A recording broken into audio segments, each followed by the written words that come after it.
أعوذ بالله من الشيطان الرجيم.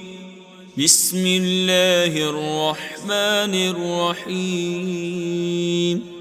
القارعة ما القارعة وما أدراك ما القارعة يوم يكون الناس كالفراش المبثوث وتكون الجبال كالعهن المنفوش فأما من ثقلت موازينه فهو في عيشة راضية وأما من خفت موازينه فأمه هاوية وما أدراك ما هي نار حامية.